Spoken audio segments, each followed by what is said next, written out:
હાલવા તૈયાર નથી એટલે તેની ઝૂંપડપટ્ટી કોમ્પ્યુટરના ઘર ઘણા બધા એટલે કોઈ સપોર્ટ હાલવા તૈયાર નહીં, બધાય મળેલા છે. આમાં કેવું છે, હું બધી જગ્યાએ ઘરેલો છું. સ્ટુડન્ટ પાવરમાં ઘરેલો હું. સ્ટુડન્ટ પાવરમાં 10 વર્ષથી કાલે સાહેબ, આખી જિંદગી આ કાઢી, અમારા બાપ દાદા આ ત્રણ કાઢી. દાડા પહેલા અમારે મારવામાં સાહેબ, ગામનું કોક હોત અહીંયા જઈને લાગુ પડે, જિંદગી જ નથી અમારે. આટલું સાહેબ, કોઈ ખાણું ના હોય. આ એક ખાણું મળ્યું હતું 40-50 વર્ષથી આ રહી. ઝૂંપડપટ્ટી તો ભણતર આવી ગયું, બધા ડોક્યુમેન્ટ આવી ગયા, રહેવાસી આવેલા, અમારો જન્મભૂમિ આવી ગઈ. હવે અમે ક્યાં નાખીએ? અમારે કોઈ જગ્યા હોય તો એમ થાય કે ચલો કોઈ પાડ નાખીએ, આપણે ગામડે જઈએ. ગામડે હોવું તો જોઈએ. તમે બધાને ડોક્યુમેન્ટ સર્વે કરી નાખો, કોઈ ગામડે મકાન નીકળી જાય એવી પબ્લિક છે.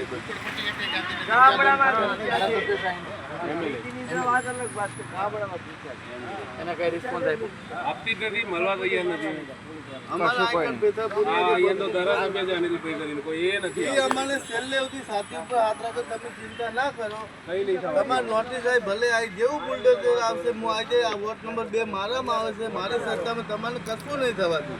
ને જ્યારે બુલડોઝર આવ્યું ને તો એ ભાઈ ફોન ઉપાડવા તૈયાર નથી. આખા વારના 50 થી 60 ફોન કરે, કોઈ લેવા ગયું તો કોઈ જવાબ આપવા તૈયાર નથી. વોટ લેતી વખતે અમારે ભેગા જમવા બેસી જાય.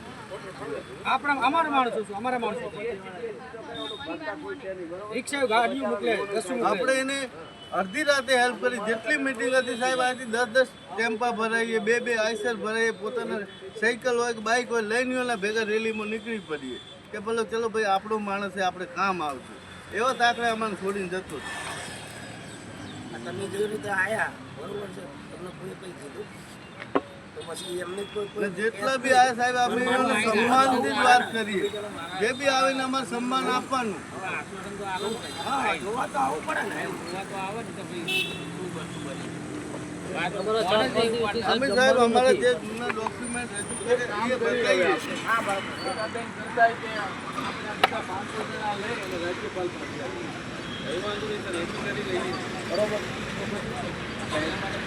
અમને અમારું મકાન સુધી આપો. અત્યારે તમે પાડી દીધું એટલે ખાવો પીવાની કોઈ વ્યવસ્થા નથી. દૂધના ધોરણે અમને આ વ્યવસ્થા કરી આપો. એના અમે બેસી જઈએ ગાંધી ચિંતામાં કે કોઈ જાતનો ભ્રષ્ટાચારો નહીં કાંઈ. અમને અમારું મકાન છાપરું પાડ્યું એવું બીજે બીજે આપી દીધું. અત્યારે અમારે આ ભાઈ છોકરા લઈને ક્યાં જાવ?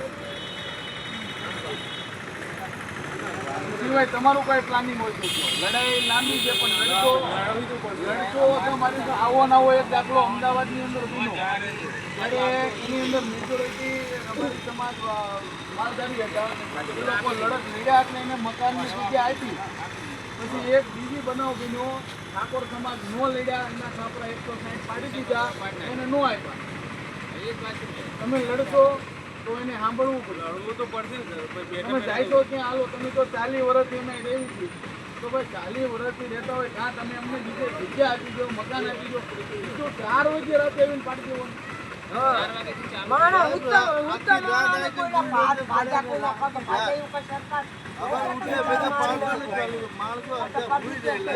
સામે બોલવા જાય તો પોલીસ લાઠી ચાર્જ કરી. એક જ ઘરના 6 સભ્યોને મારે, એક જ ઘરના. આ રીતે કોઈ બોલે જવાબ આપે કે સાહેબ કેમ પાડો છો, કોઈ જવાબ તો ડાયરેક્ટ લાઠી ચાર્જ જ કરી. મને ઓર્ડર છે લાઠી ચાર્જ. ચાલ તમે આવ્યા છો, તમે તમારે સાંભળીએ તો તમે અમારો સાંભળ્યો. તમારે હર શબ્દ બોલ્યા કહીએ તો તમે લાઠી ચાર્જ કરો. એને તો લાઠી ચાર્જ ના થાય ને. કોઈ ગાળા અમે કોઈએ પબ્લિકના સામે નથી કરે, પોલીસના સામે નથી કરે. ચૂપચાપ સાઈડમાં બોલી કે અમુક સમાન પાડી નાખે. કોઈ અવાજ નહીં કરે.